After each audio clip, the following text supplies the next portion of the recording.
Bel bonjour tout le monde. D'abord, je voudrais remercier les agents de la collectivité territoriale.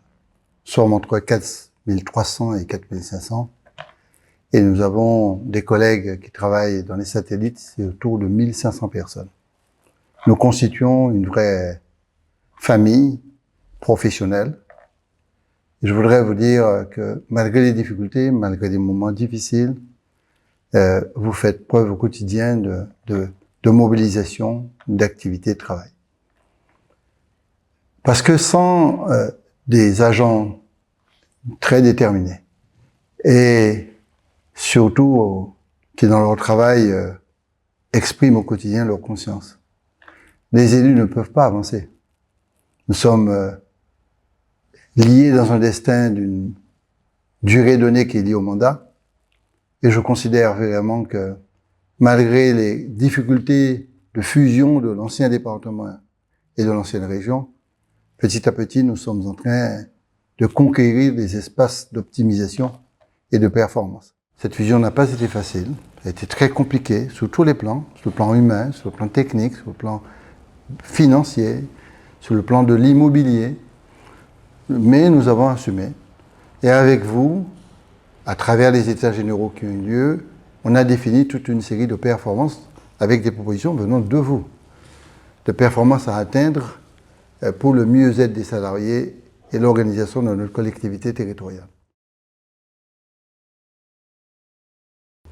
Sans vous, on ne peut pas avancer. On a besoin de vous, mais on a besoin de vous dans des conditions de progrès, d'expression, de bien-être qui soient totalement acceptable.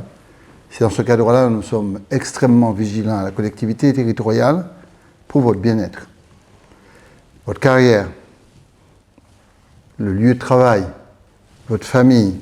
Je suis très heureux d'avoir réussi à remettre sur pied le COS. Je suis très heureux parce que une collectivité sans COS, sans comité social, ça n'a pas de sens. Il faut d'abord penser l'humain.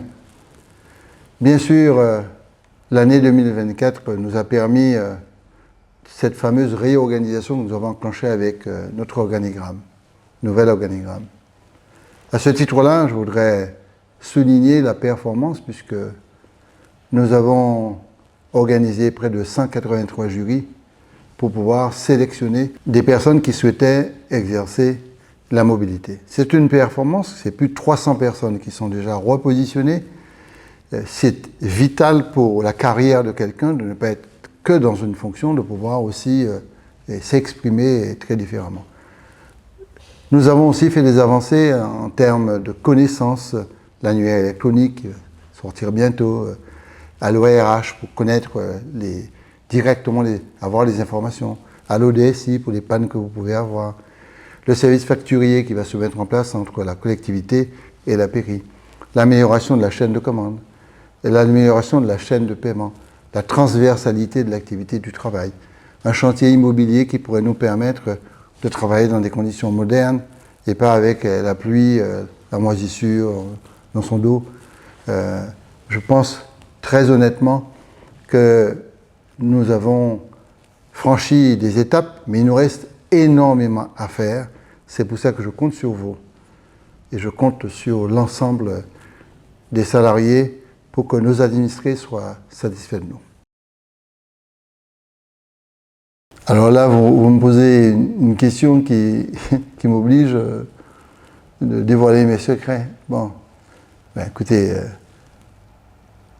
j'ai 2 petits-enfants déjà, 2 garçons, et ma fille, Cassandre, m'a donné la possibilité d'avoir un 3e petit-enfant qui est une petite fille, extrêmement belle. Tous les enfants sont beaux.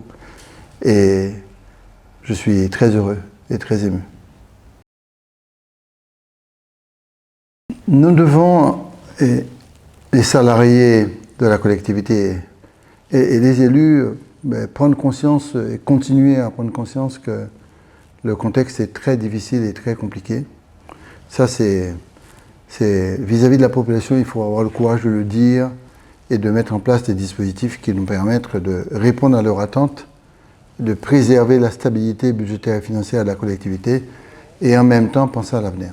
C'est une équation compliquée, mais ma volonté, c'est qu'on avance unis vers cet effort collectif. La deuxième chose, c'est que ce que nous avons enclenché, je souhaite véritablement que ça devienne des actes concrets. Bon.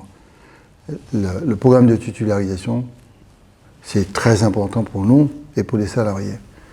Les conditions de travail, j'espère très clairement qu'on va à la fois diminuer l'éparpillement immobilier de la collectivité et se retrouver dans des lieux où on peut travailler ensemble de manière très moderne. Le chantier immobilier est pour moi extrêmement important. Je souhaite aussi que le COS fonctionne. C'est pas facile parce qu'il faut trouver le budget, on l'a accordé le budget, il faut trouver les lieux d'évolution, de bureaux, etc. Ça arrive.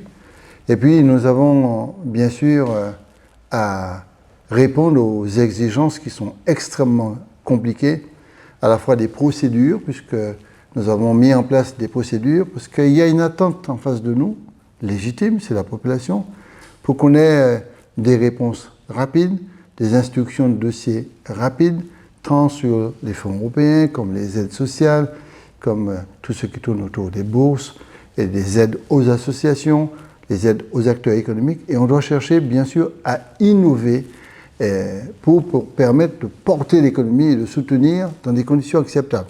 Le numérique va nous aider énormément. Je pense qu'on peut réussir progressivement à être dans des délais acceptables.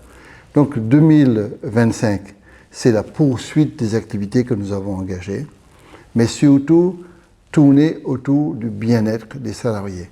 Je profite pour vous souhaiter une très bonne année 2025.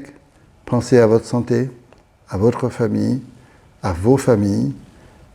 Regardez bien la dimension et l'importance de ce que vous faites et surtout du service que vous rendez au pays. Je considère que vous êtes des piliers importants dans l'organisation et dans le développement de la Martinique. Je vous fais confiance. Bonne et heureuse année 2025.